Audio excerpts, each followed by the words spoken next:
باب غسل المیت و وضوئہ بالماء والسدر، میت کو غسل دینا اور اس کو وضو کروانا، بالماء پانی کے ساتھ، والسدر اور بیری۔ بیری کا ذکر اس لیے کہ اس زمانے میں صابن نہیں ہوتا تھا، اور آج اگر بیری کے پتے مل جائے تو افضل ہے، لیکن اگر نہ بھی ملے تو صرف صابن بھی کافی ہو جائے گا۔ وحنت ابن عمر رضی اللہ عنہما ابن لسعید ابن زید،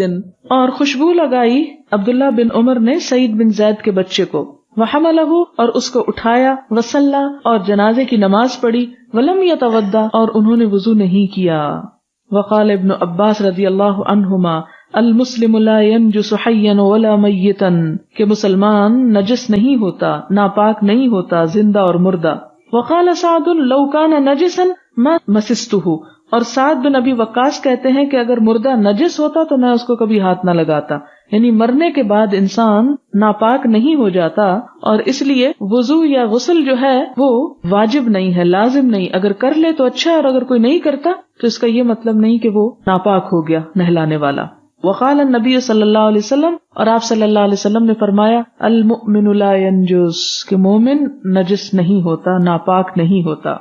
حدثنا اسماعیل بن عبد اللہ قال حدثني مالک عن ایوب السختیانی عن محمد بن سیرین عن ام عطیہ الانصاریہ رضی اللہ عنہا قالت دخل علینا رسول اللہ صلی اللہ علیہ وسلم، کہ آپ صلی اللہ علیہ وسلم ہمارے پاس تشریف لائے، حین توفیت ابنتہ، جب آپ کی بیٹی فوت ہو گئی، فقال اغسلنہا، تو آپ نے فرمایا اس کو غسل دو، ثلاثاً 3 مرتبہ، او خمساً یا 5 مرتبہ،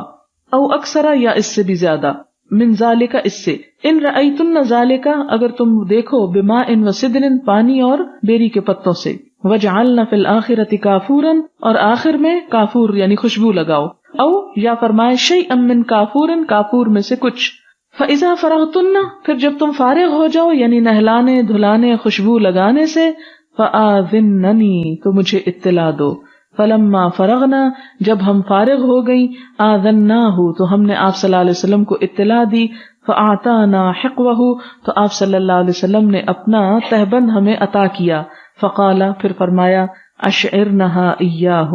کہ اسے اس کے بدن پر لپیٹ دو، تانی ازارہ یعنی آپ کا ازار۔ تو اس سے کیا پتہ چلتا ہے کہ میت کو غسل دینا فرض ہے،